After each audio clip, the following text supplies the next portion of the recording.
Run the clock, Super 16, it's the cream of the crop. College football time of year, don't stop. You're adding this guy. Just another go dome with the courage, heart, skill, and will.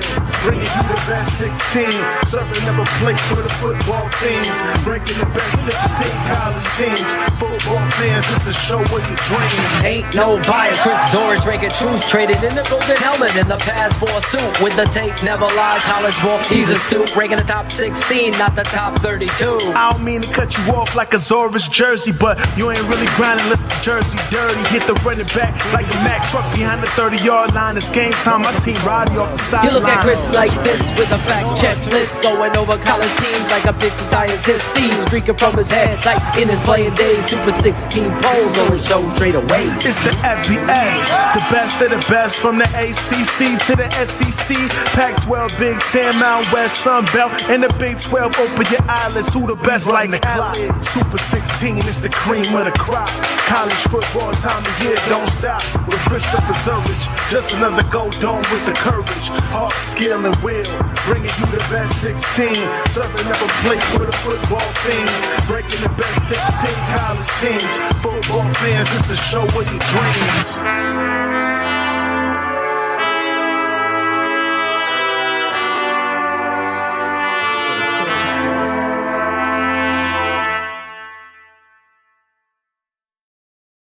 Welcome, everyone, to week 4 of the Super 16 Poll Show with me, Chris Zorich. What an exciting weekend of football, college football, and a precursor to what I'm going to talk about later, an amazing game by the Irish, finally.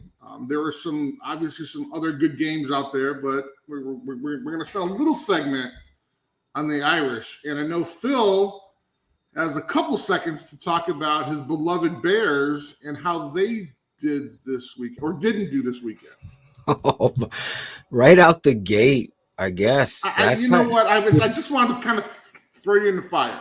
Yeah, you're the peel the Band-Aid right off, right? Yeah.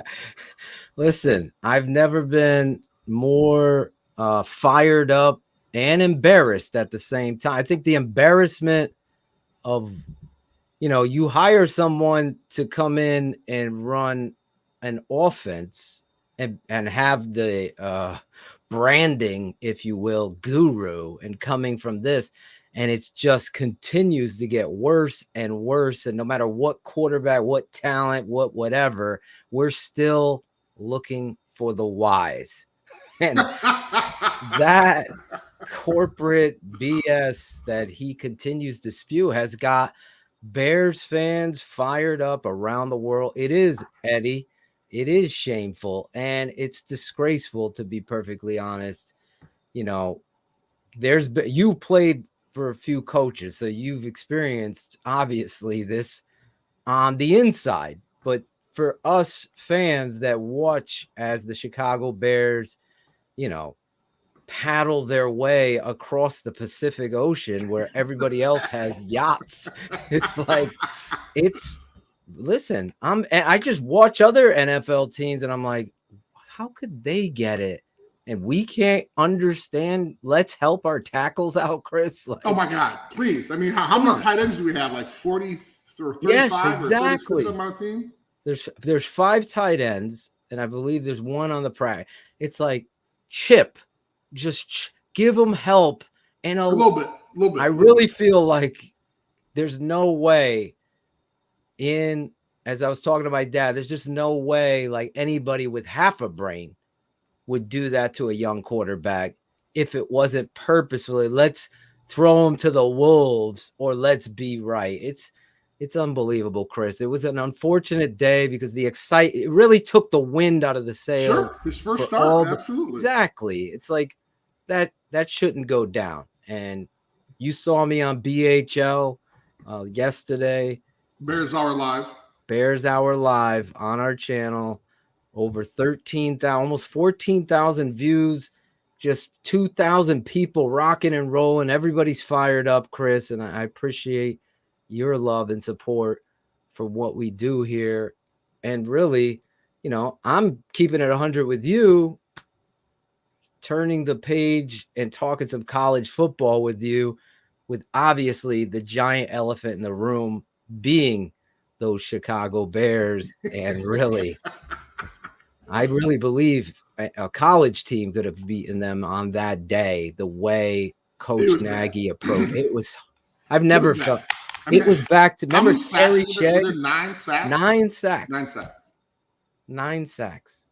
Remember Terry Shea, the coach, the offensive coordinator? Yeah. Like, he came in here with Jonathan Quinn. It was that bad.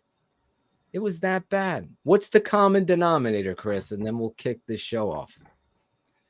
No matter what quarterback we have, whether it be Justin Fields, Mike Glennon, remember Mike Giraffe Glennon? All of these guys all fail. And Mitch Trubisky took the fall for this guy many a time. When I was the only one, Chris, saying, listen, this is a Matt Nagy issue.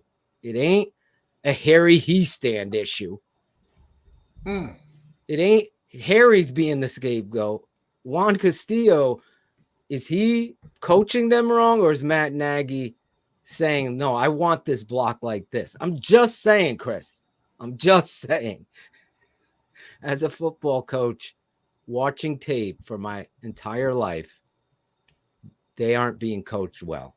And it showed on Sunday. Exposed. It absolutely got exposed.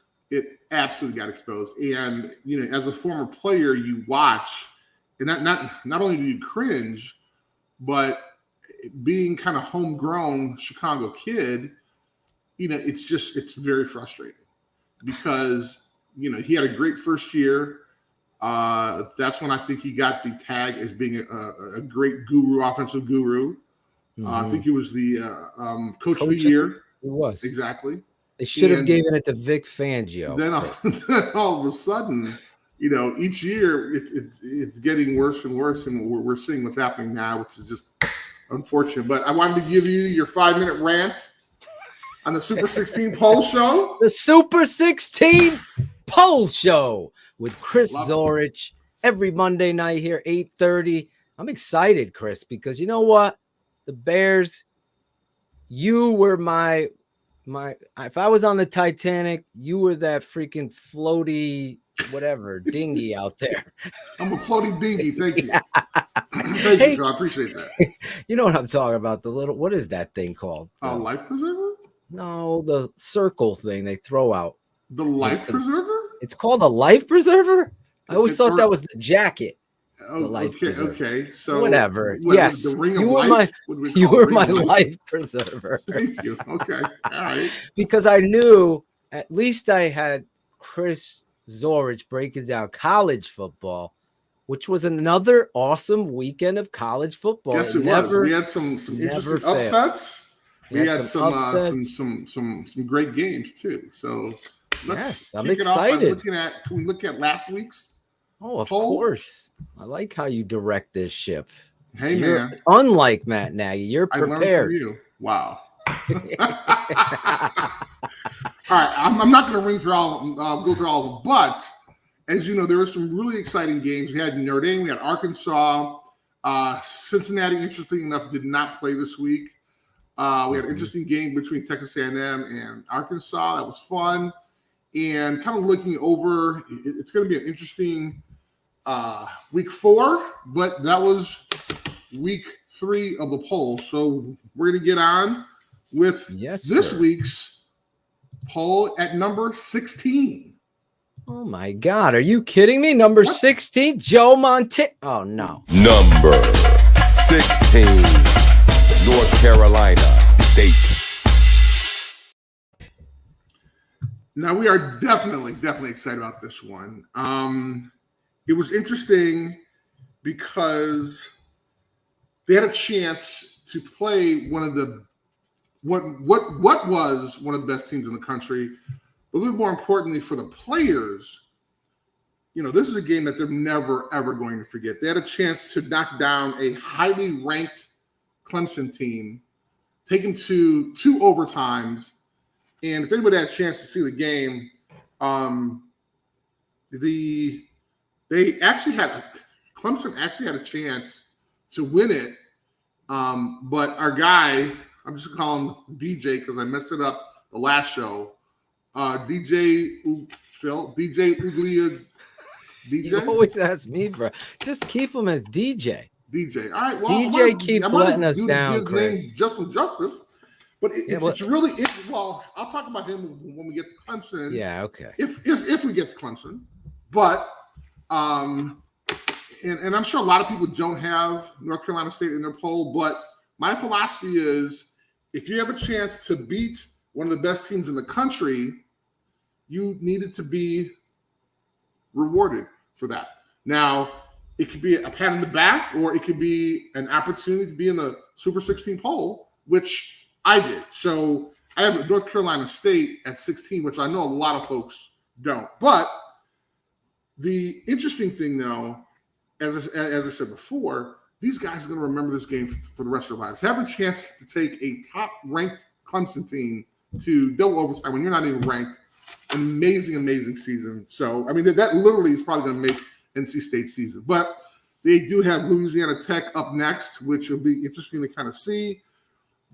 One small tidbit I did find out, this is their first time they beat a top-ranked team since 2012. So that's pretty good.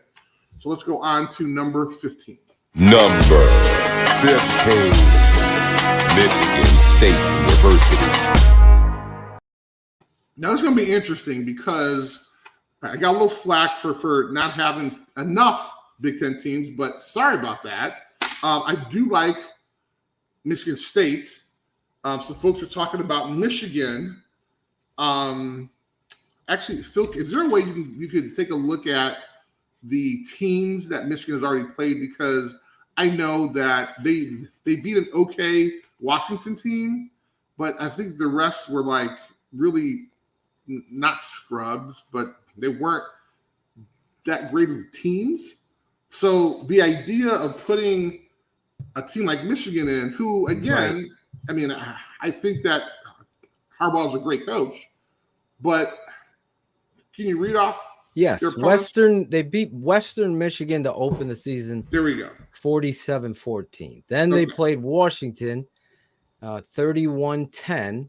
Then Northern Illinois, they beat 63-10. And then Rutgers, they squeak out a victory at 20-13 on Saturday. So now you say, well, Chris, you have Michigan State in there. And hi, Phil. You have... I haven't seen you. I haven't seen your beautiful face this morning. So, or this whole day. You have Michigan State, who actually played really well and beat a ranked Miami team. So that's the reason why Michigan State's in here and Michigan is not. Again, this is the Super 16 poll show with Chris Zorich, not Joe Smith. So that's the reason why Michigan is not in my top 16. But it was interesting enough. And again, I'm not super excited because Michigan State should have rolled over Nebraska, and they didn't. They beat them in overtime, interception that led to a field goal. So that's something that we have to consider. Now, they're going to have a chance to redeem themselves playing Western Kentucky, which, again, should be an opportunity for them to get better, play folks who are not starters, get some guys some experience, but more importantly, kind of prepare as they go into the Big Ten season. So let's take a look at number 14. Number 14, Clemson. Oh, here comes Clemson. Okay, what the hell happened? I mean, this is offensive line breakdown. This is everything. This is our guy, DJ, who I thought was going to be one of the best quarterbacks in the country this year, which is not happening. He only had 111 yards that game. This is a loss to a team that's not ranked. And it's so hard for me because in order to be the Alabamas, in order to be the Georgias, in order to be the top-ranked teams, I mean, you're supposed to put a whipping on teams like this, even though they are conference opponents, even though they are challenging opponents, you have to find a way to beat them because they're your conference opponents. But more importantly, you need to rack up some wins considering the situation you're in. So I have them at 14. It's kind of low, but they dropped 4 spots. So they may have a chance to redeem themselves against Boston College, which I think will be an interesting game considering I think last year when Trevor Lawrence was out, actually Boston College gave them a run for their money. So it'll be a really interesting game, and I'm not going to chalk that up to a win for Clemson just yet. So let's take a look at. Wait a second yes, here. Sir. Yes, sir. 2 losses. Yes. And you still have them in your top 16. Yes. Okay. Because they started, I had Yes. them at 3. Yes. 3. So Yes, but as they've struggled. They've looked awful. As they lose, Okay. they're coming down. Now, their first loss, I think they dropped like 5 or 6 or something like that. So I mean, this is I'm kind of balancing who else is in there. Do I still think they're a good team? Yes, I do. Yeah. But that's when they're on all cylinders. So it's going to be kind of interesting. Cherie is shocked too. She's shocked too. Let me look up Clemson. You know Clemson's next opponent here? Yes, it's Boston College. Are you not listening BC, to the huge show? win. Huge win. I don't know, man. I don't know. No, that was Do you a remember huge Boston College I'm last saying year. BC's win this past weekend. Oh, was I'm huge sorry. Yes. Because did you see the Missouri coach and him going talking Yes, smack that was back? funny. Yeah, That was great. That's what I like, Chris. That's See? what I want from my coaches. See, now I don't want to know the whys, Chris. I want to see the score. Wow. Amazing. All right. So I think Phil's going to have a vote for BC, but let's see what happens next week. I think, and again, they may have a chance to get in if they dominate against Clemson, but I don't think it's going to happen. But again, I think it's going to be interesting because you have what they established last year. And I think that gave them the confidence kind of going into this year saying, we almost beat them. There's no reason why we can't do that this year. And I think that it may happen. I don't have that on my top games yet, but it may inch up there. Phil, are we ready to take a look at 13? Number 13, BYU. I am pumped about this BYU team, but they need to dominate. They only beat USF by 1 touchdown. Now, I was all jacked up. They're throwing some points up. They had a chance to beat some ranked teams. That's great. But all of a sudden, they need to blow these teams out. And when you look at teams that are higher and see what their scores are versus kind of marginal teams maybe, not ranked teams. You have them double digits. It's insane. So the fact that BYU only beat USF by 1 touchdown has some concerns, but I think it'll be interesting because they have a history of having some great quarterbacks. And I think that what we saw last year with Zach Wilson? Zach Thomas? Zach Wilson. Yes, Zach Wilson. Zach Wilson. First Okay. round pick, Jets struggling there. It's going to be interesting. So I am amazed, though. Their quarterback, Jared Hall, wound up getting over 560 yards. Again, that should equate to a whole mass of touchdowns. Again, when you're playing talent that is not at the same level as you are, you have to show that. And I'm tired of people saying, well, people play down their competition. They can't be up for every game. Well, there's some teams out there, there's some coaches out there that are able to get them pumped up and get them excited for every game. So that theory, I'm kind of throwing out the window because that really is not true. All right, let's take a look at number 12. You said 500 something yards? Yes.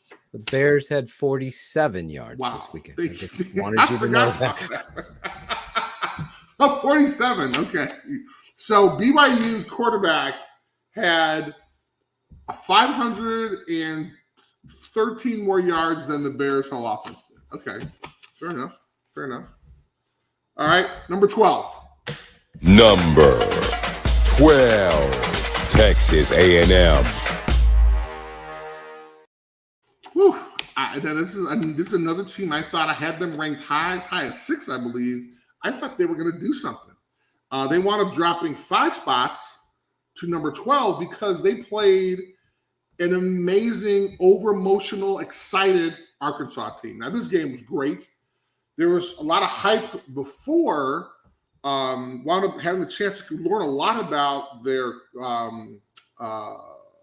Arkansas's coach. And it was interesting because folks thought this was going to be a gimme. I mean, a lot of people didn't have Arkansas ranked. I did. I thought they were a good team. I thought this was one of our top 5 matchups. I thought it was going to be a good game, and it was. Really surprised that it turned out the way it did. But, I mean, this is talking about a team in Arkansas that folks didn't realize how good they were. And I think they're surprised as well as they kind of come into the season, come into their own. When we get to Arkansas, which obviously is a lot higher than Texas A&M, I'll talk a little bit more about them because I think it's really a special team, going to be an exciting team to look at. Let's take a look at number 11. Number 11, Notre Dame. Oh, my Lord, Phil, you're going to have to jump in here with me. I was at this game. Yes. And it was hard to watch, man. It was hard to watch. The first half, I wanted to vomit. I mean, I just felt like, our offense, our defense finally showed up, finally had a chance to go out there and prove themselves. Eventually, they wound up getting 2 pick sixes. Yep. Which is freaking amazing. I mean, well, I would love to see what the last time that happened. But more importantly, and what terrifies me now is that the running game only had 3 yards. I know I thought it was a great game because I felt like the momentum was swinging to Wisconsin. And let's be honest, Chris, I texted you. We talked for a little bit, but I know you're a busy celebrity out there, so I don't want to step on your toes. I was at a tailgate having some fun. Dude's calling me right now, making some brats. I'm like, dude, come on, man. It's not fair. It's not fair. But in all seriousness, they're playing jump around. I haven't seen Soldier Field like that maybe since, Greg Olsen caught that pass from Cutler in the playoffs, or Thomas Jones scored against the Saints. I think the crowd was fired up like that.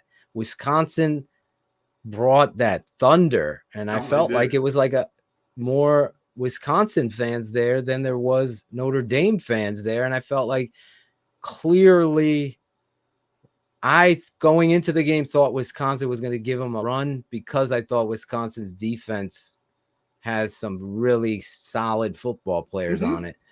And let's face it, when Cone got hurt, I was concerned. So I felt like they battled through adversity. They had the kickoff return for a touchdown too. Again, they won every area, obviously, except the run game, to your point.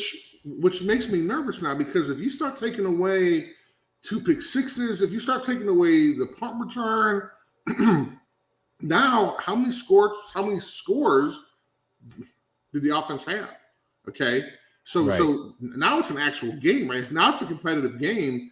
And although I'm hard on my Irish, and I'm being honest about this, because they only moved up 1 spot for me. Right. Because how the hell are you going to win any games with a total of 3 yards rushing?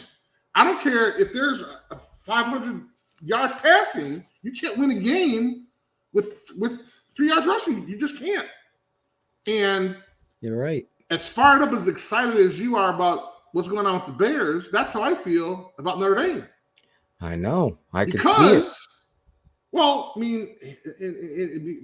this is a premier program. This should be up there when we talk about great programs. This needs to be up there with the Alabamas and the Georgias and the Clemsons from years past, right?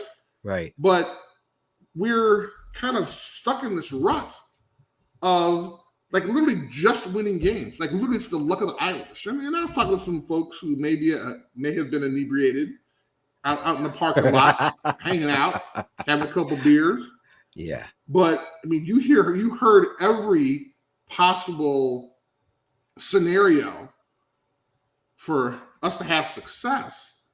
But let's play a complete game. I mean, I love Marcus Freeman to death, but his first couple games were horrid.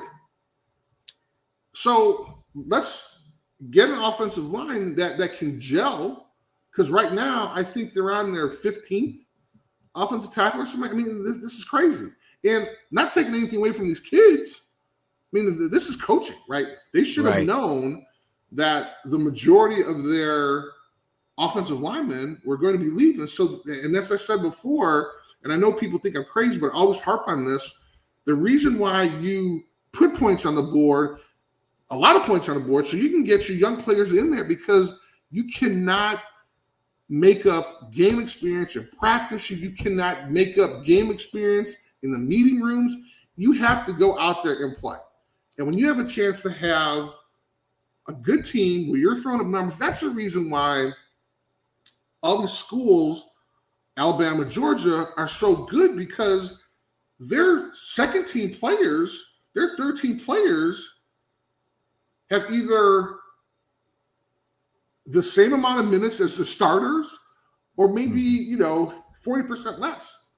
That's crazy. I mean, you want that experience as a student athlete, and your coach needs to make sure that happens. Well, their left tackle, they've rotated a lot of guys in there. So they're not cohesive there.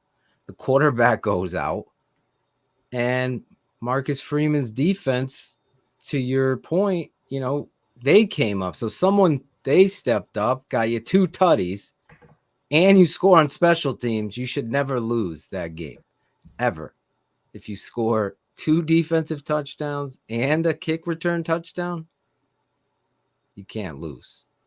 But again, take those away, right? I mean, You're that's concerned. But how game. much is it because of the cone getting hurt? I know this kid came in and gave him a spark, which is fine. Which is fine. But I've really liked what Cone has done. I like huge Cone fan. And what I don't like is when they put the second team guy in there, a Butcher, I think Tyler. And it's hard. I mean, you don't take Joe Montana out. You don't take Nick isn't taking what's his face? Bryce Johnson or no Bryce. I forgot his last name. He's not taking Bryce out. So the idea of kind of changing up and we may need a little spark. Right. It's bullshit. I mean, come on, man. I mean, let's go out and play these guys. You can just see I'm fired up about my Notre Dame Irish. So that's why they're at 11. Some folks have them higher. I'm not sold yet. And I think this is so funny, Phil, because I know you were talking about before that folks thought I was going to be kind of a homer on the Golden Dome, but I'm just the exact opposite. So I think we need to shape up and do well. Yeah, I think I've said this many times before. Just if you're a new listener here on the Super 16 Poll Show with Chris Zorich, Chris is not playing a biased game. Like, he takes this very seriously, and he double checks his list and his notes. This guy's got more notes than Santa Claus, for God's sake. From law school, man. That's what happens, man. So I'm just keeping it 100 with you. This guy follows what we call the prerequisite here at the Tape Never Lie, the truth.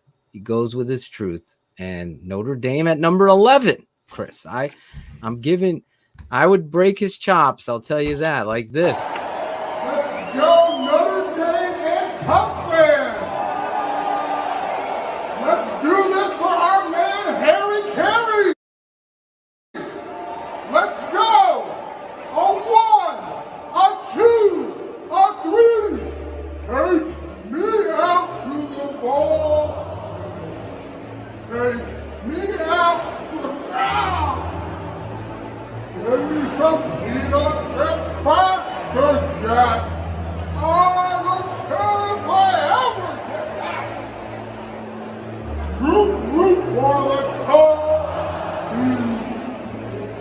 The win is a shame.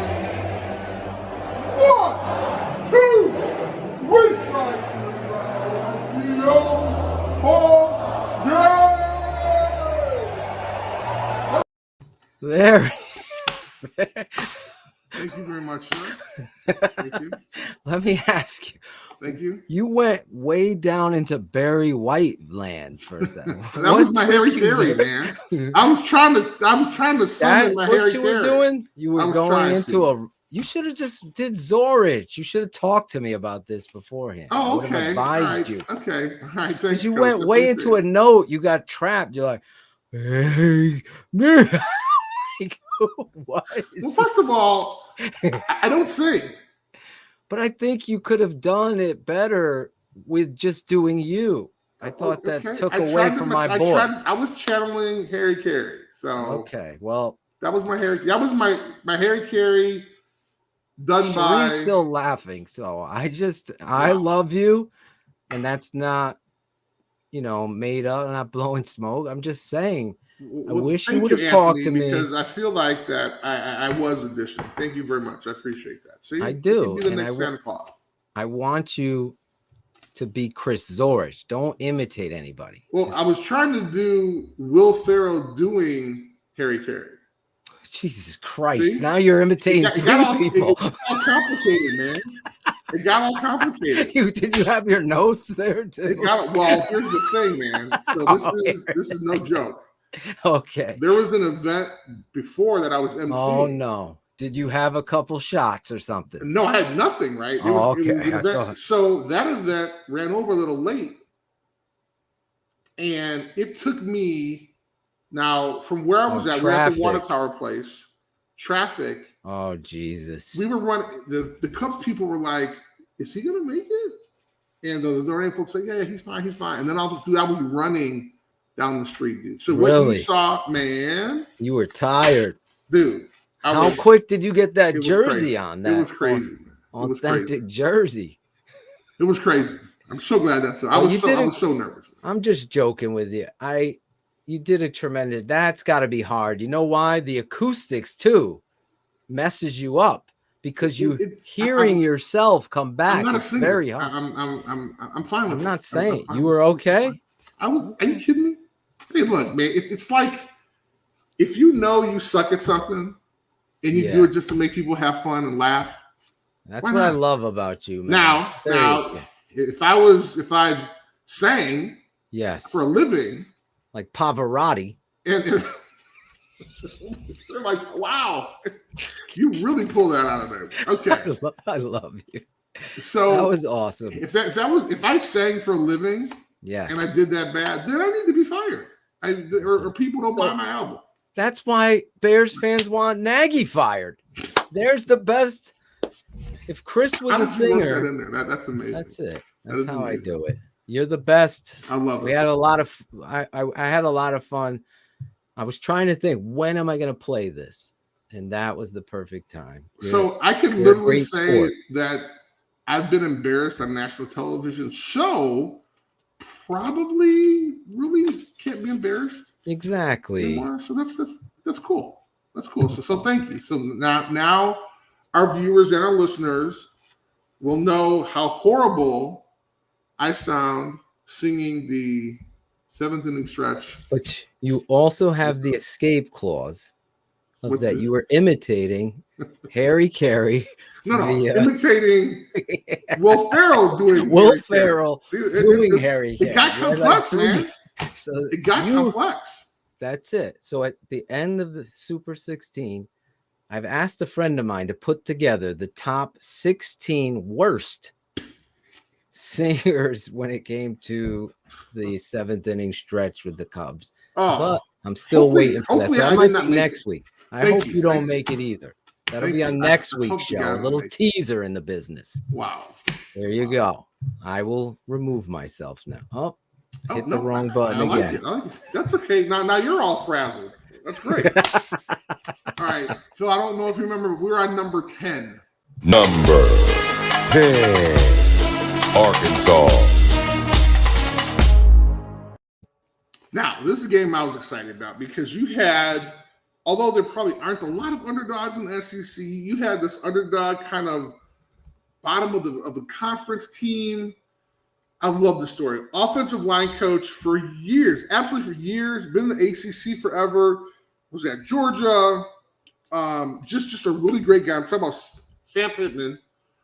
And really, he kind of gave up the idea that he was going to ever be a head coach because not very many offensive line coaches become head coaches. And it was so interesting because they wound up doing a piece, and I forgot what channel was on, but it was great kind of learning kind of how he got to his position. But more importantly, his players, when they talked about him, you knew that they enjoyed playing for him. And you knew he was one of those individuals, those great coaches that our players coach because he cares, he listens.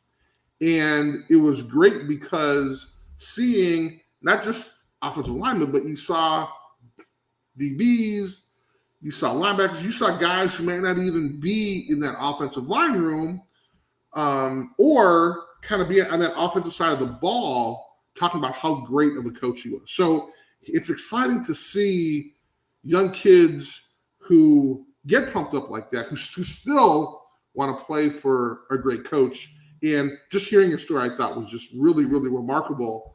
And I think it's going to be really cool to kind of see how far they go. Now, that was the good part about it. The bad part about it, and they beat a number 7 ranked, Texas A&M was number 7, which is great. The problem now is that they're going to play a number 2 Georgia. And I think the party might be over, but I think it's going to be a competitive game. And it'll give them a chance to kind of see where they stand against like top five teams, which I think is great for any team, especially when it's competitive. But when you have a chance to look, I mean, they're in the SEC West, so they're going to see this kind of competition week in and week out. So this is going to make them better. But right now, being 4-0, having a chance to beat a 7th ranked Texas A&M team is great for them. I'm excited. That's actually, if I give you a little preview, that's actually one of my top 5 matchups for this year. So George QB is the real deal. Which one are you talking about? JT Daniels, or because they've been trying to do like a little switcheroo thing that Notre Dame's doing for a little bit there. TJ Daniels was not injured, so the second team quarterback went in and wound up doing very, very well. So I don't think they're trying to cause a quarterback controversy, but it was kind of interesting. Now we go to number 9. Number 9, Florida. Now, Dan Mullen's Florida team moved up 2 to number 9. They beat an average, okay, Tennessee team, 38-14. It's hard because when you look at the teams who are in the SEC, even Tennessee has the ability to kind of do well when they have the chance. And that's why Arkansas's kind of season already is just so remarkable because no one had them even ranked. They weren't even on the radar. And then all of a sudden they're starting to play well and beat some teams. This is going to be an interesting journey for Florida now because they don't play any really tough competition. They're in the other division until they get to Georgia. So I think it's going to be kind of interesting to kind of see where they fall, even though they're at number 9 right now. So Rock Irish, why aren't you a Mullen fan? It'll be interesting to hear. So being said, their next competition, their next game is going to be against Kentucky. Again, a game they should win, give them that practice, have a chance to go out and get better. But again, in a couple of weeks, they have teams that they have to play like Georgia. So Let's go to our number 8 team. Number 8, Ohio State. Now, they moved up one spot to number 8 and destroyed Akron. You guys know my philosophy. I don't necessarily move teams up for opponents they're supposed to beat, but with the configuration of the top 7 teams, and it was really interesting because I was debating, going back and forth on should I allow a number 7 Cincinnati who didn't play, should they be ranked higher than Ohio State? But it's interesting because the teams that Ohio State played versus the teams that Cincinnati played weren't necessarily equal, but we saw that Ohio State has that loss against Oregon, and that wound up moving them down. And just because I didn't feel comfortable putting a Cincinnati underneath a team like Ohio State. Now, the question is, Chris, if they, or actually I could ask Phil this. Phil, how do you feel if you had a Ohio State playing a Cincinnati? I mean, who's going to win that game? I mean, that's a big rivalry. Ohio State, they look like they struggle a little bit at quarterback, so the run game has had to carry them. They have a good defense. Cincinnati always has some explosive playmakers on offense built around that kind of speed. So that's a tough call there, you know. See, and it's hard for me because I'm not 100% sold on Cincinnati yet. Right. And either am I. And it was interesting because I'm more sold on Arkansas than Cincinnati. Right. Well, I love it was that interesting story, because by the way. it was great. I mean, really, really cool. But here's the thing. When you look at kind of when Ohio State is playing these teams and who they're playing, it's hard because can they beat Cincinnati? I think they can. But Cincinnati find themselves in a way that they're winning. I mean, last year, they were part of the group of 5, and they made it into the top 10. I think they're like 7 or 8 last year, or maybe even higher. Right. So then we've seen Ohio State do terrible against teams this year. So it's one of those any given Sundays where, any given Saturday in this case, where, you know, there's a strong possibility that Cincinnati can beat Ohio State. And it's if I was to choose, like say, like Phil, you got to choose. I would choose Cincinnati based on what I see them playing. Yeah, I think their offense is explosive, and Ohio State is struggling offensively. So I feel like even with the distractions, you're seeing the kid walked off the field. Did you see that? Right, yeah. In the middle of the game. Then you have the other kid transferring. So that kind of also, I think, creeps into the equation here. Like these distractions. So for me, I think this is Cincinnati. Obviously, Cincinnati versus Notre Dame is like, that's their Super Bowl there. So I would choose Cincinnati over Ohio State. If I was betting on the weekend, that's what I would bet. And I think that Cincinnati has played this perfectly. They got a bye before they're playing Notre Dame. And I kind of want to talk about that a little bit because, well, you know what? Okay, let's just move on to number 7 because that's what we're going to be talking about. Number 7, Cincinnati. Hey, we're back talking about number 7, Cincinnati. Here they are. So, I mean, give me I mean, I'm really not excited about bye weekends. I mean, are they needed? Yes, I think they are. But everybody assumes that when you have that week of rest, and we all know it's not a week of rest. I mean, you're actually going out there and maybe even practicing harder. But supposedly it'll give your body time to rest. So I like the idea of playing opponents. Now, maybe you could take a page out of what, like, really, forgot who they are, but a lot of the coaches will schedule weaker teams. So you have a full week of practice, you have your meetings, everything is going according to plan, but it's a weaker opponent. So now your starters may only be playing a quarter or a half. Right, but they still stay focused. Exactly. I agree with you. I was kind of curious on how you felt about the bye. I'm not a big fan of the bye.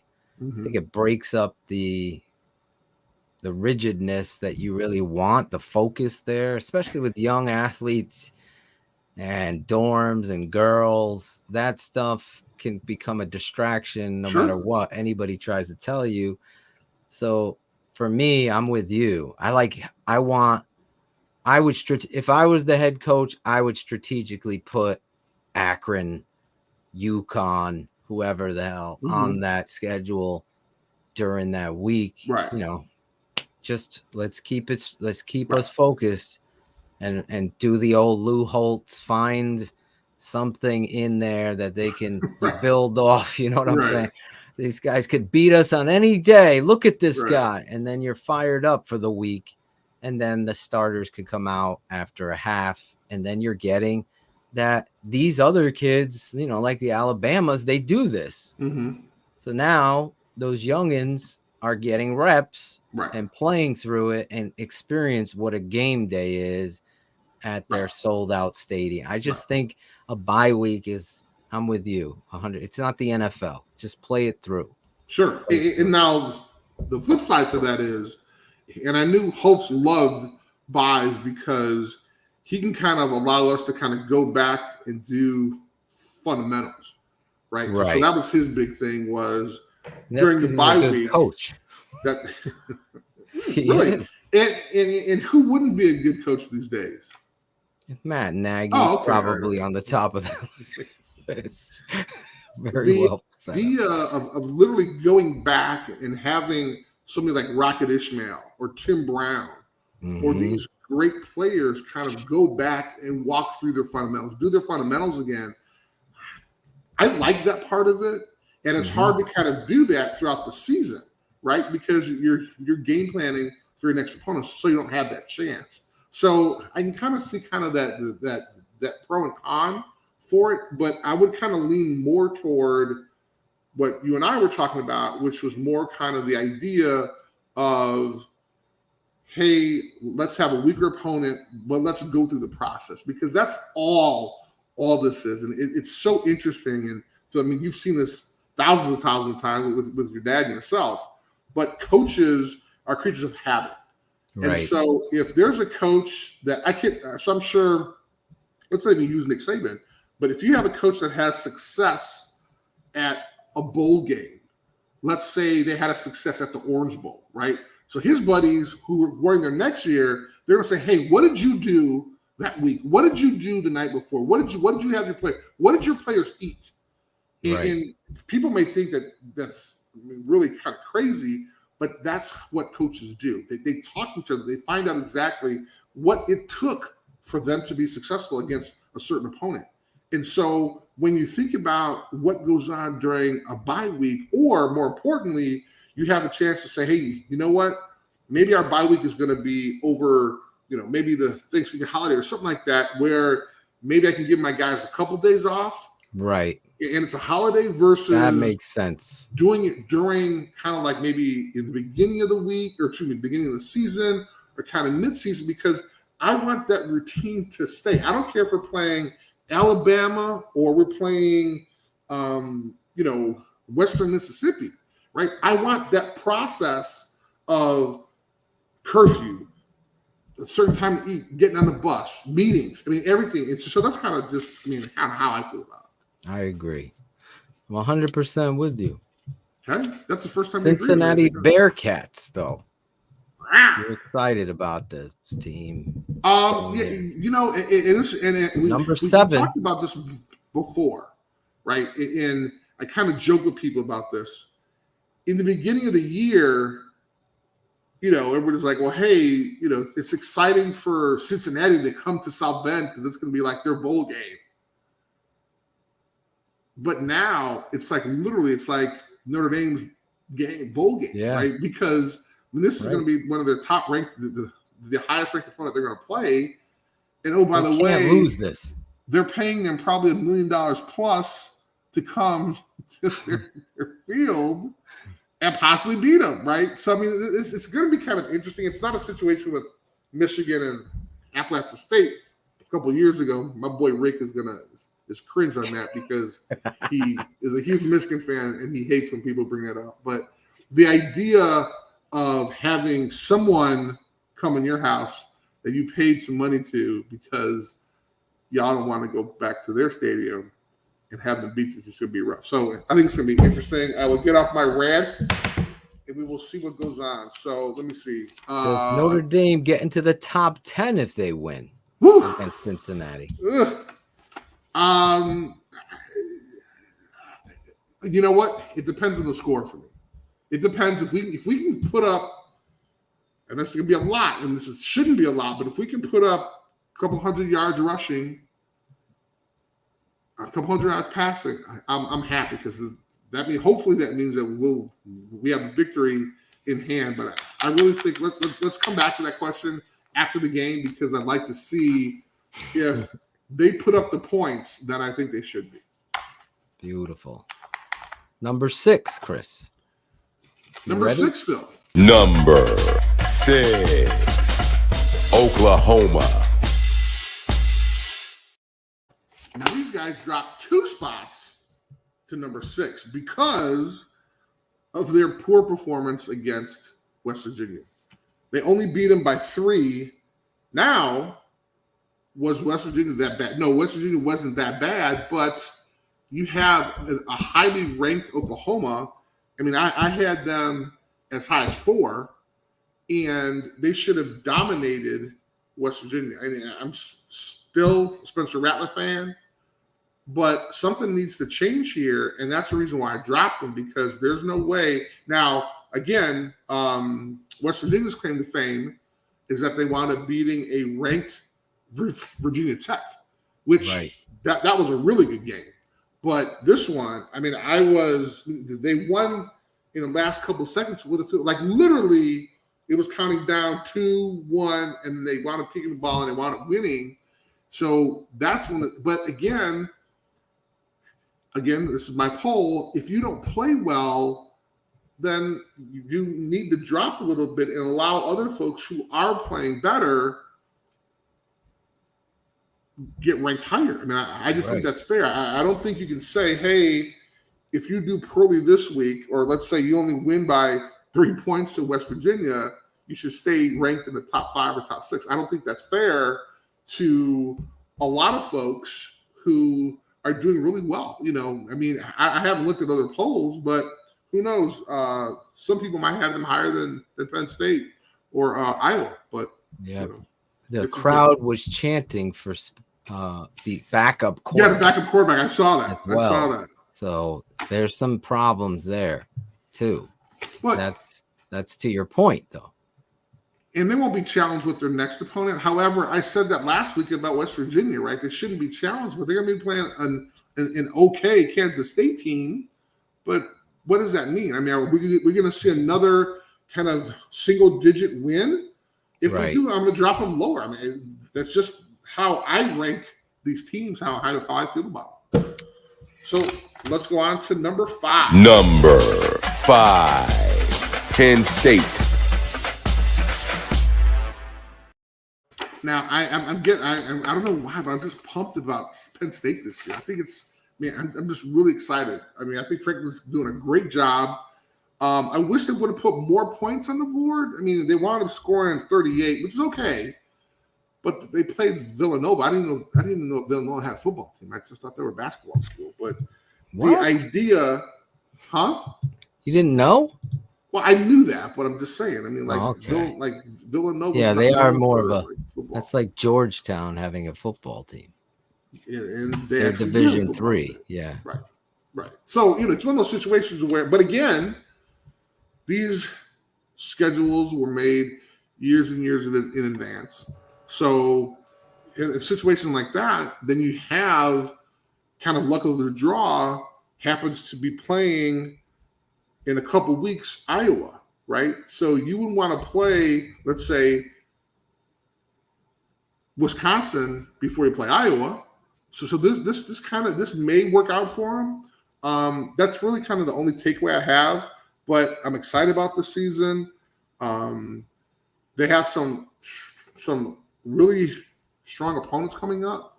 So the idea that I hate looking ahead, but I can do that because I'm not playing anymore. But I hated doing it as a player because you're not supposed to. But I think that these couple games will prepare them for a better team. Now, Penn State's going to be playing Indiana, which is okay. But again, I mean, ranked this high, I'm expecting, 40 points hopefully on Indiana, but we'll have a chance to see. So let's go to number 4. Number 4, Iowa. Now, this is a team I'm also excited about. It's really interesting. Phil, I think I know you were kind of amped up about this in the beginning of I the love season. the Hawkeyes. And we wound up seeing that rivalry when they played Iowa State. And even though it was at Iowa State, they wound up doing really well. And I think that just that was the momentum they needed. And again, playing kind of these weaker non-conferences, if you schedule them the right way, then I think it's to your benefit. And they want to play kind of just a so-so Colorado State team. Again, kind of only beating them by 3, but that's the frustrating thing, right? Is that it's hard to kind of keep these guys up. But again, other teams are doing it. So my only frustration is that when you're only winning by 3 against a team that is okay, I mean, what's going to happen when you get into the meat of your schedule? Yeah, Iowa has had a tendency, especially at the quarterback position, to struggle. Right. And that's their weakness. I'll tell you what, Chris, my favorite player in college football plays at Iowa, and he's their center. Oh, really? Oh my God, this guy! I never knew that. I would do anything to have him become a Chicago Bear. Yeah, I told Shane, the smartest man, early. I go in September. I'm like, check out this center from Iowa. Really? And watch this kid play football. How'd you find him? Well, I saw him last year. Okay. And I'm like, who the heck is this kid? And then, as the season now, they're all talking about this guy's a freaking mauler. Mm-hmm. I mean, he is what Quentin Nelson was for Notre Dame at guard, a center. Okay. So, yeah. So that's where it starts out. And they always, as Chubbs is saying, they always produce tight ends and offensive linemen there. They're so fundamentally well coached. Again, they just can't recruit the right quarterback there. And a buddy of mine's a coach over there too. And I just checked he just got hired this year. He was a former Iowa player there. Okay. But he told me, dude, you were 100% right about this center. And I'm like, yeah, this kid is the real deal. So watch him, guys that are interested in the draft. He's a tremendous football player. But to your point, Iowa, I was hoping Colorado State, they would handle them. But Iowa always has a tendency to lose that one game that costs them. It's every year. It's consistently that one loss. So is it going to be Penn State? that's going to be that? Are they going to get over that hump?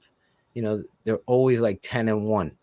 It's like Ferenz, he has to pull it through. I mean, as good of a coach as he is, in my opinion, there's got to be that point with which you are undefeated and you've got that swagger about you, and you know, they just haven't done it. So I like where you place them. I think Penn State has the better quarterback right now. Yeah. I mean, he's throwing up some. Yeah, he had 400. That's Sean Clifford. He had like over 400 yards last game. So I mean, he's throwing up. But he's playing against Villanova. I mean, I played against Villanova. So. but and hopefully you did well. Actually, I didn't even play that game. But anyway. I'm just keeping it 100. So okay, well, all right. But listen, I'm just saying that's the East Conference that we played. I can't even remember. Hofstra canceled football. When? What year? Oh my God, 2000 and something. And they just canceled the football program. It was this big political thing. They put all this money into the stadium. I mean, if you look at a lot of the Hofstra alum, I mean, a lot of NFL players come out of Hofstra, and they shut down the program. There's huge controversy in regards to the school and the former players still fighting to try to rejuvenate the program. I'm sure. It's sad, but it is what it is. But Iowa, IOWA. I always remember that. And their opponent next week is going to be Maryland, so that they could obviously dominate Maryland. Yes. But again, I'm hoping it's going to be more than 3 points, because if they, I mean, again, you're still talking about the Big Ten. Yeah. And even though Maryland's not having that great of a year, they should be better than Colorado State. Right. So, Iowa, right. Number 4. Let's go to number 3. Number 3, Oregon. Now, I am so excited about Oregon. Not only because selfishly, I actually know the coach. I actually played against Mario Cristobal when he played for Miami, and I played for Notre Dame. I like this team because everybody had them out. They were not going to do well against Ohio State. I know it's a couple weeks ago, but they just really put themselves on the map and literally elevated themselves into the top 5 category just from that game, and they deserve it. They had 2 great defensive players out of the game.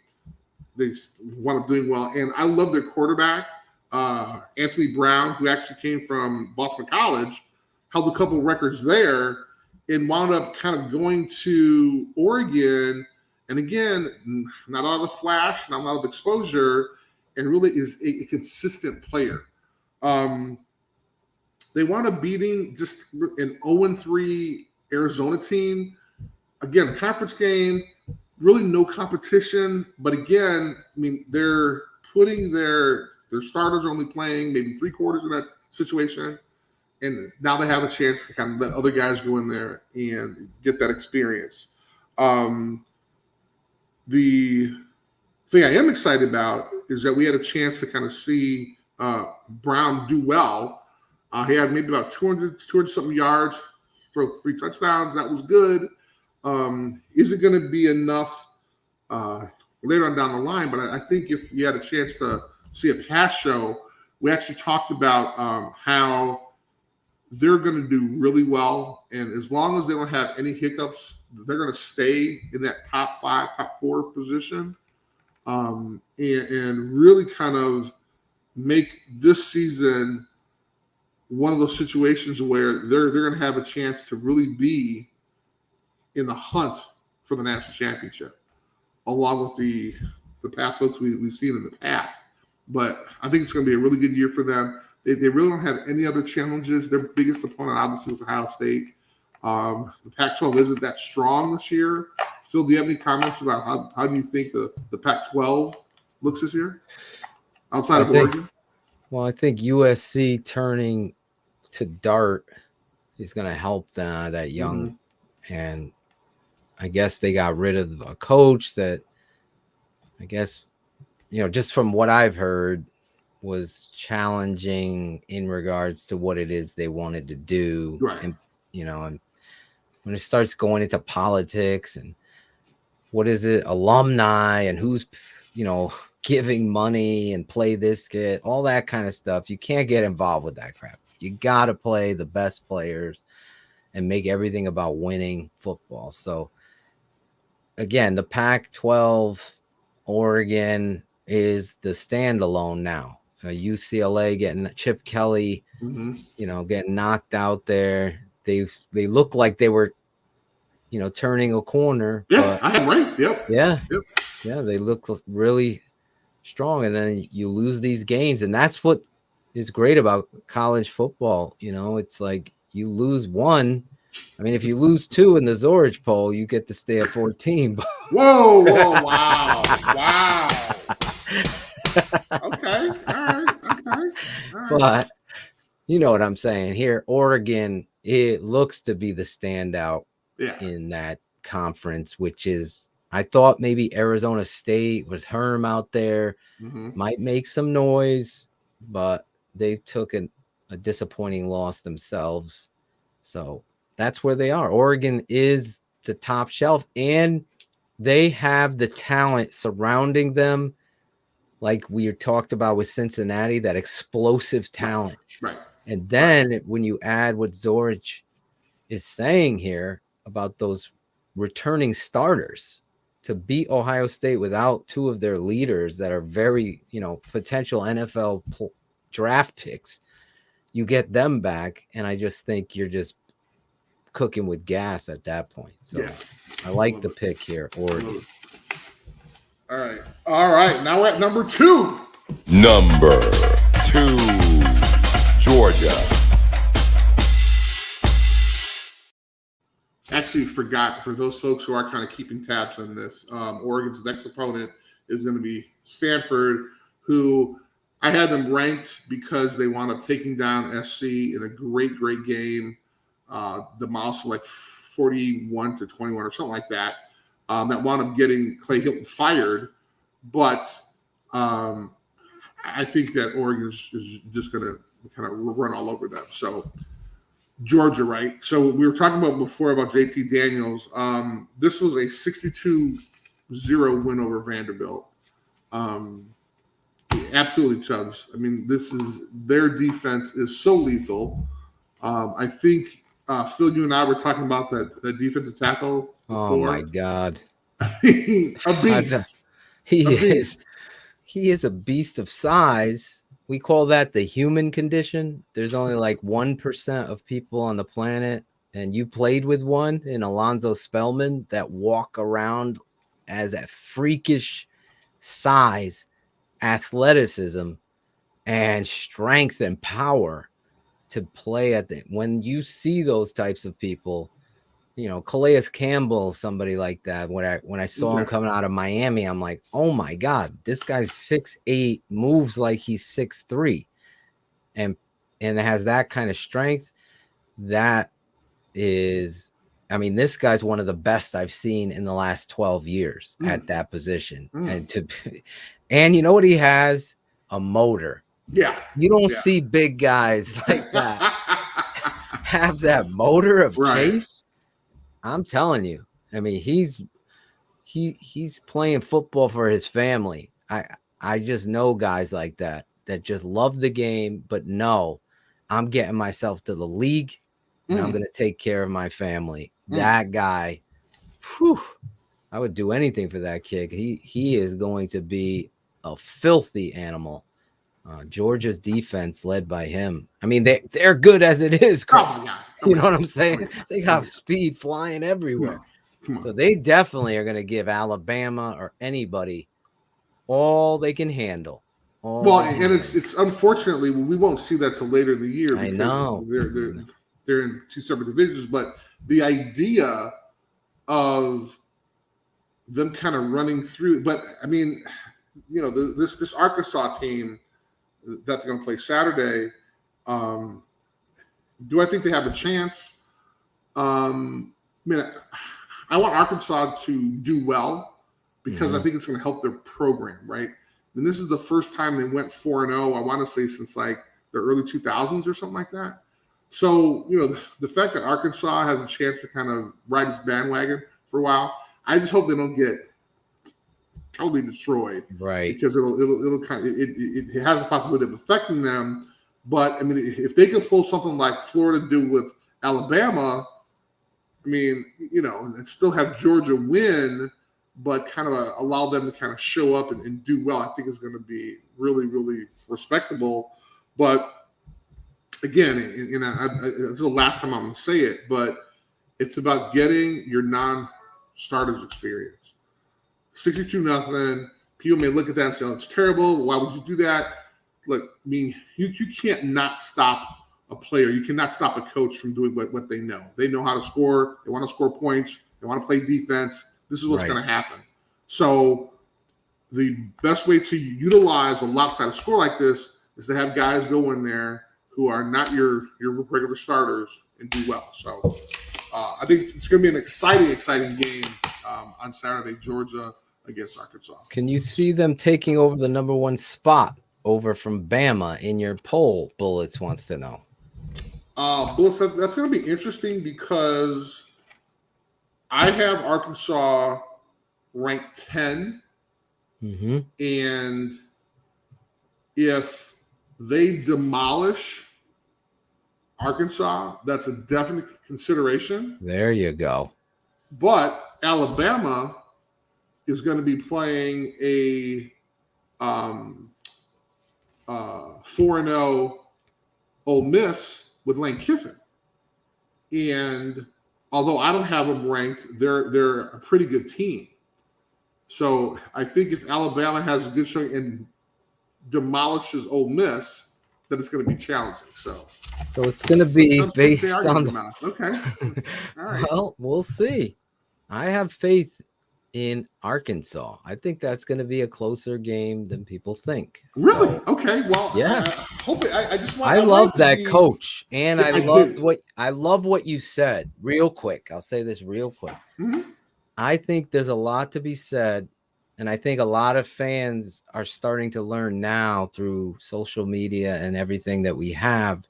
Well, I hope the importance of a head coach sets the difference in all of these programs. Because if you are in talking about Lou Holtz using that bye week to go back to the fundamentals, I'm sure young Chris Zorich and young Michael Stonebreaker and everyone else on that football team are all like, Jesus Christ. Hated They're it. Stepping with the right foot again. They're delivering on the pass. You're like, I know all this stuff. Yeah. But the next week, you're so excited that you're actually playing an opponent. And you're like, damn, these fundamentals actually do work. And I like that. I think that resonates with the Arkansas team. I've been so impressed with them, really impressed with them. So, well, and then also kind of on the lines you're talking about, when you have a chance to kind of bring in those fundamentals throughout the season, then it's more reaction for you because the last time you practiced them, you practiced their fundamentals were training camp. Exactly. And so now, midway through, all of a sudden now, like, you talk about the next opponent we had. Man, we were so fundamentally sound when we played whoever it was that it was probably one of our better games. So the idea of being able to use that to the best of your ability, I think, is important, and not to kind of squander that free time with players. Love it, Chris. You're always bringing a level of experience and understanding to the table when it comes to breaking down all of these teams, but also college football in itself, because 3-time All-American, former Notre Dame Golden Domer, Walter Camp All-American, College Football Hall of Famer. Oh, you got a lot of titles, man. I got a lot of titles, bro. You got more title belts than Mike Tyson. That I do not have, but that's okay. I like the way that sounds. Absolutely. All like right. the Red Sox. Number All right. one, Coach. Number Are you ready? one on the Super 16 poll show. Number 1, Alabama. Bryce Young is the name that I forgot. I knew I had his first name right, but folks might not remember. But I talked about Bryce before. I talked about Alabama before. Don't want to sound like a broken record, but when you achieve that certain level of success, then that's the example that folks should follow to be successful. Not saying that's the only reason, the only way you can be successful, but he's found a way. Now, Southern Mississippi, again, in the beginning of the year, lesser opponents. I mean, they destroyed them 63-14. Bryce threw up 300 yards. Actually, him and the quarterback from Penn State, Clifford, were the first two quarterbacks to reach 1,000 yards in the top 16 poll. So just kind of thought that was kind of interesting because when you look at kind of how they've been successful, then they obviously have a balanced running game, so they can kind of do that, which makes me kind of nervous with my team, but I won't talk about that right now. The thing I think that's going to be interesting, though, is when you talk about the success that Nick Saban's had, I mean, he's doing it because he puts the responsibility on his assistant coaches as well. And I think that's important. And you've seen when the team has success, his assistant coaches have success as well. That's why they have so much turnover with the coaches. And when you look at the coaches that have been kind of from his coaching tree, you're amazed. You even look at the team who's at number 2 with Kirby Smart. I mean, he used to be Saban's defensive coordinator, and now they have a chance to play each other every year. So it's interesting how that kind of works out. But when you talk about kind of Alabama, really don't have a lot to talk about with a 63-14 score. Phil, do you have anything you want to fill in? Because, I mean, this is just Alabama at what they do. So yeah, they've, I'm wearing Star Wars. They become the evil empire. It's just, that's what winning does. Like the Patriots became that. The New York Yankees were that. And they've established themselves in a manner where, we're talking about fundamentals. Obviously, Nick Saban coaching fundamentals, accountability, just continuously doing. It's at some point, people have to say, okay, Tom Brady is the greatest of all time. It's like, at what point, you're never going to please Tom, Dick, and Harry, it just seems. Sure. Tom Brady, I mean, at some point, even the most adamant hater has to admit at 44 years old, what this guy's done is pretty goddamn impressive. Same thing with Nick Saban. What he's done with that program, Alabama, is just unreal. And it's just, the proof is in the pudding. And he just he does it right. And he does it. And he does it again and again. And it's like everybody's Super Bowl. When I was a kid growing up, you guys, Notre Dame, was everybody's Super Bowl. Now Alabama holds that title, and you got them where they are until they get knocked off. That's where they don't have a letdown. Right, which I think is good. Which I think is amazing because even with Florida, they had a chance to go out there and really prove themselves the following week, and they did. I mean, they went out and destroyed, Southern Mississippi. But I was going to make a comment as you were talking about Nick Saban. Yeah. He even has time to do commercials with Deion. So, I mean, his stuff is organized and tight. So, oh yeah, he's organized. Speaking of organized, this is Chris Zorich's Super 16 poll show, the National Football Foundation, the College Football Hall of Fame, and the Football Writers Association of America. Week 4. There it is. Here we go, baby. Let's talk about this. We got NC State, who's new. Unranked before at 16. We got Michigan State at 15. with Clemson, they're dropping. Okay, there's going to be some folks that talk about they're the only 2-loss team in the top 16. Let's see what happens next week. We got BYU at 13, Texas A&M, my Irish at 11. A couple people might be upset with that, but I'm just worried about the offense right now. An exciting Arkansas at 10, Florida 9, Ohio State, Cincinnati has the bye week before Notre Dame. We got Oklahoma coming off a 3-point win, literally at the last second in overtime against West Virginia. Not too happy about that. We got Penn State at 5, Iowa 4, Oregon 3, Georgia, who has that interesting matchup with Arkansas at 10, and at number 1, Alabama. Alabama. I wish You I could sound do like Keith. I was trying to do Keith Jackson. There you go. No, you were trying to do Keith Jackson doing an announcer. I was from trying the to do 60s. Will Ferrell doing Keith Jackson. I'm sure he has done that. If sometime. only you could see Chris' laughter. It's Wow. worth every moment in this show. Speaking of moments,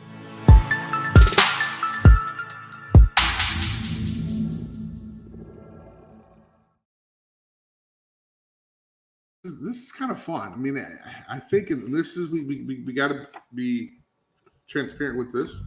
Yes. This Big Five, this was your idea. yes.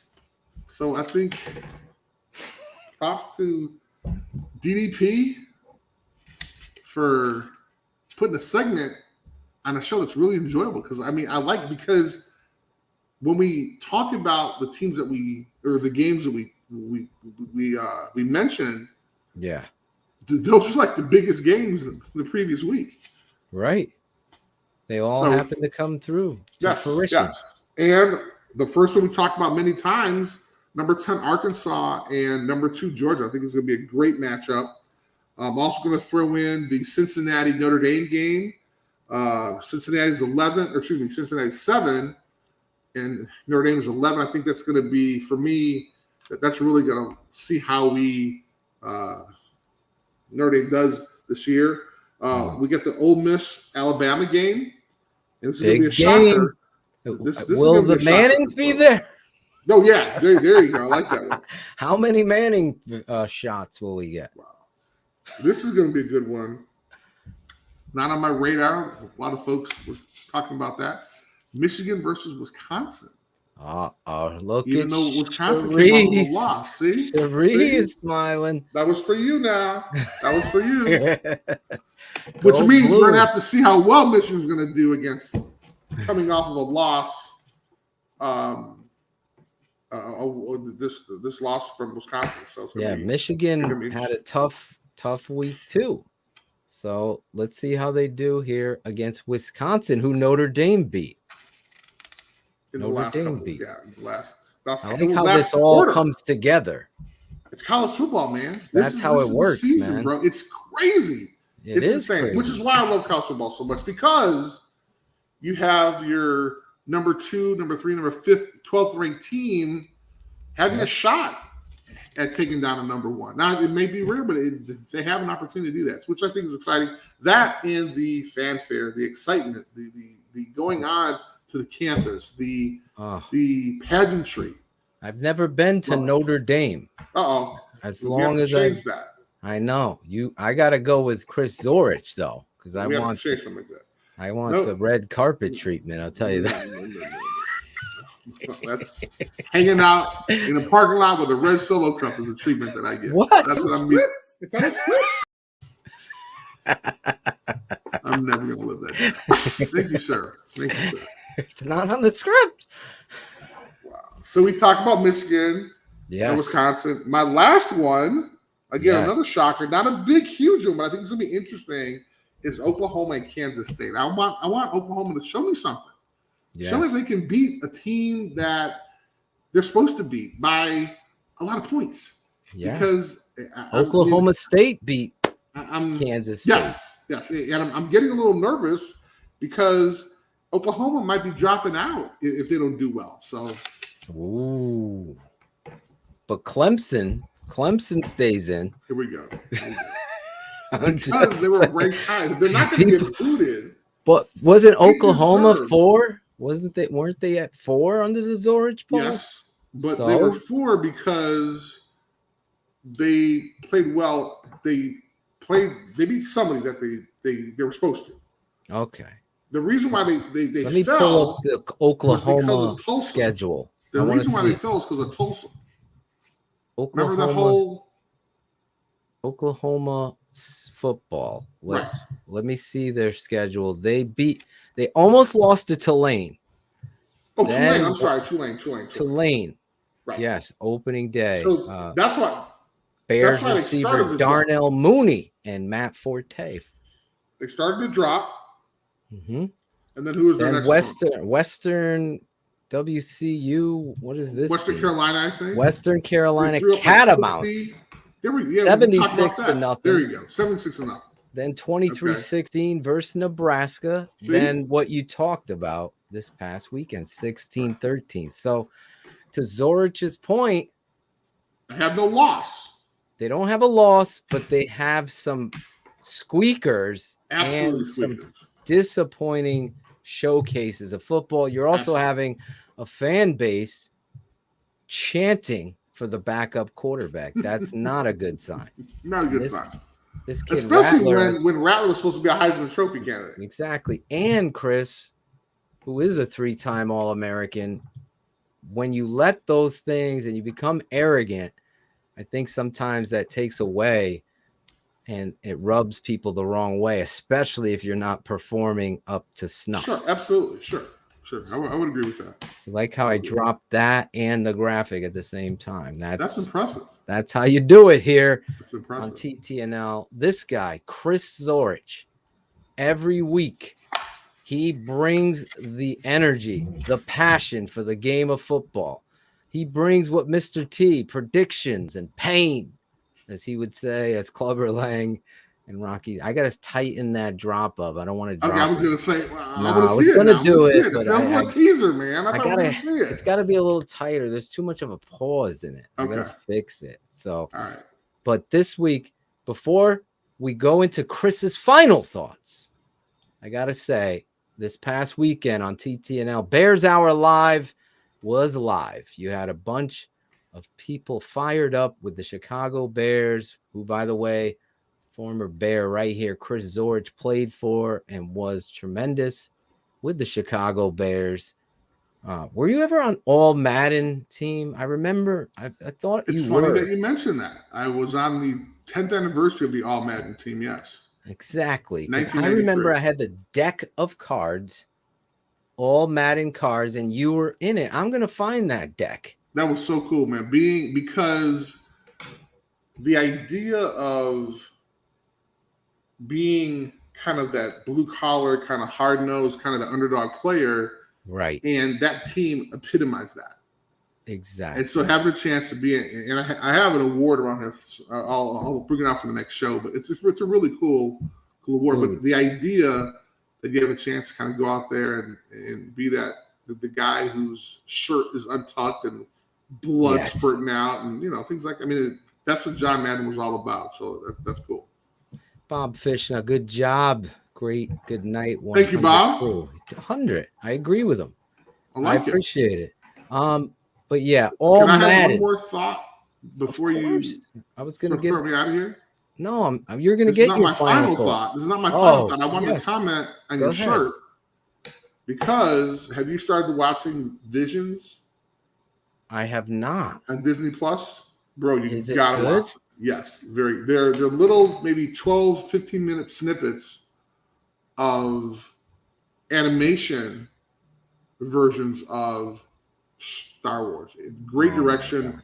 One of the first episodes, it's the traditional story of the Ronin samurai coming into the village Really? and the mafia, the group that's taking away, all the supply. It's awesome. Oh man. Awesome.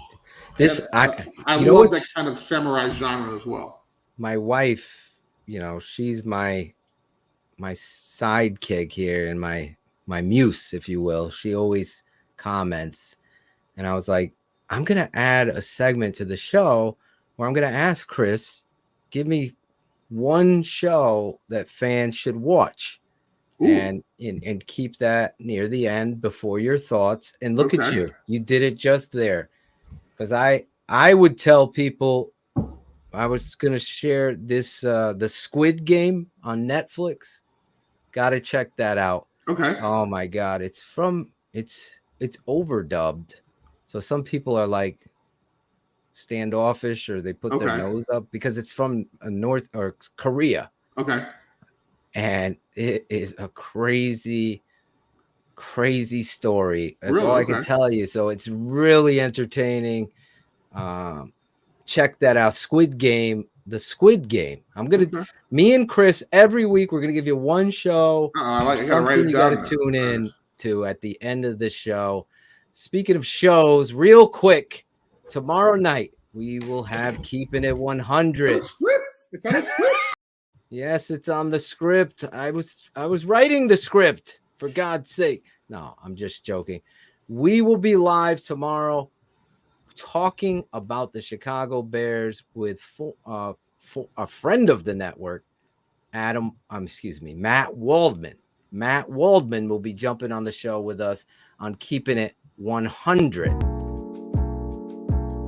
32 is the identity of your football team. This has been a mystery for this clown, this shoe salesman, for years. It's going to keep them honest. You brought in all of this speed, and you didn't test it one time. Not one. And I agree with that one. That makes what David Montgomery did even more impressive. Exactly. Tri-City TTNL, we need people in the stands. Fuck Greg. We need actual people that know what they're talking about and talk about the Bears. Chicago's trading up. Yes! What? Here it is! Just reported. 6'7", 270-pound man do a little bit of a moonwalk. There you go.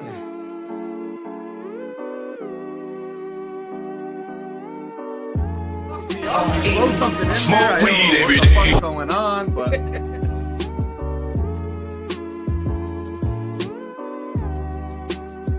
a lot of pussycats. A lot of pussycats out there.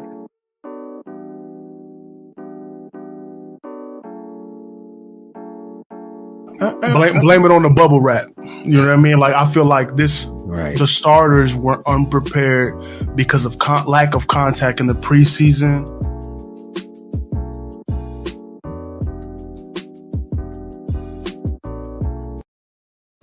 That's awesome. I love it. You even got Pops in there with he wanted to rock the gold chain. We're gonna give you a chain to wear. Maybe you'll actually shoot a film. Wow. I'm just kidding. That's a whole different story. I love Chris Zorich. I love when he comes on Keeping It 100. We got to get you on a Bears Hour Live one weekend after the Bears play, when you are watching the Bears, so you can give your thoughts with me. And that would be fun. That'll be a lot of fun. You could have like a counterpoint. Yeah, exactly. How about that? I love that idea too. And I just want to, one last thing, guys. Chris Zorich puts his heart and soul into doing this each and every week. Just a great human being and a great person and a friend now. I'm just so happy to have you a part of this network. And make sure that you go over, subscribe to his podcast on iTunes. Give him 5 stars, whatever stars. How many? The top stars, is it 4 or 5? I didn't even know what night it is. It's Monday night, so Wednesday night is Keeping It 100. But go over there, iTunes, smash the like button, subscribe to his YouTube page as well, and show him the love, 100 crew, all of you. And then start following him on Twitter and tagging him. It's a lot of fun. a lot of fun. Kathleen, thank you so much for tuning in. That's awesome. Yes, Kathleen Zofke. Is that Yes, saying well, it right? Yes, you're perfect. We actually go way back, like Really? 20 years. Yeah. She's a huge, huge fan. That's awesome. So next week Thank we'll you. have more shows for you and everything with Chris Zorich. It's going to be a great weekend of college football, but we do not end like that. We end with Zorich's final thoughts. All right. This is going to be fun. So this is not your typical final thought, but because history was made this weekend, wanted to talk about Brian Kelly breaking Knute Rockne's record. And he's actually said it himself that the pressure, the folks at Notre Dame, all they care about championships. I think being able to win 106 games during your tenure at Notre Dame is amazing. You're talking about the father of Notre Dame football is in Knute Rockne. Having a chance to surpass a number like that is amazing. And I think Brian deserves a lot of credit. One of the mottos that they have now are graduating champions. So being able to graduate champions, have a chance to be successful on the football field as well. The only hump he has to get over is now winning those championships. And he's talked about that. So this is nothing new. But I felt as though I had to mention that because although I'm extremely hard on Notre Dame, I'm very proud that I came from there. But more importantly, the type of success they have, the type of success that Brian has had is great. And we've noticed that they're graduating their players, which is the most important thing. Because at the end of the day, football is only a couple of years of your life. Now you have a chance to walk around with a degree that's respected all over the world. So those are my final thoughts. Not going to be too much of a homer, but the idea of one coach having a chance to surpass Rockne is great. Now, I was with Coach Holtz, and he wasn't able to do it. So much respect to Brian Kelly for having a chance to kind of do that. Really well said. I think, like we said at the top, when we were talking about Saban and the coach at Arkansas, a coach on it, especially in football, more so than any other sport, they're so important to be a teacher, to be a role model, to lead the way of what your expectation is for the game, but how many lessons did we learn as football players about being a father and life in itself, a husband, a role model. And listen, not everybody, just like in school, not everybody pays attention in class. But for about 70 to 80% of us that have played this game and had great coaching, I owe my father and all the coaches that I had in my life everything. I wouldn't even be who I am today as a husband and father if it wasn't for them. So to your credit, giving Coach Kelly that kind of tip of the hat is so well deserved, especially at a program that prides itself on this game as well as the academics. And that I can't say enough about that. And he's one example, obviously, but you kind of got me thinking when you talked about, kind of other coaches. I mean, my high school coach, John Pataki, we didn't have a lot of success in high school, but the discipline that he instilled in us, we had to respond yes or no, sir. There were certain things that we had to do. I mean, he would go to our teachers and demand that we're doing well. We had to sit up in front of the class. So, coaches in general, kind of, as you were saying, have taught us so much about life. And we didn't have a lot of success in high school, but the lessons I've learned, I was able to learn, made me succeed at Notre Dame, made me become a 3-time All-American, made me become a member of the College Football Hall of Fame. Although, as a team collectively, we didn't do that well in high school, but exactly the lessons I learned made me a success. So grateful for coaches. Well, you're a great person and a great father. You're also a great host here.